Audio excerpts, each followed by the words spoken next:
Okay. Probably. It's linear 4K.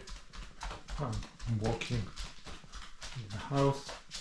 I'm trying to see if this video is going to be a little bit shaky or not.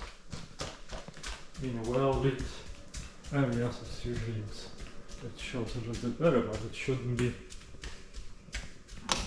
a problem when I go and want to record something in a little bit low light situations, and the whole thing is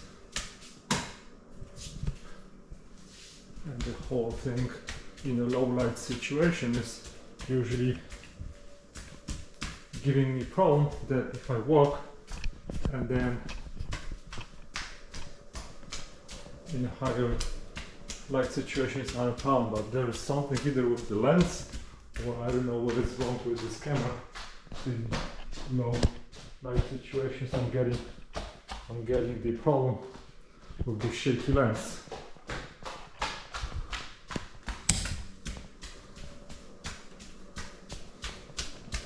Right? Again,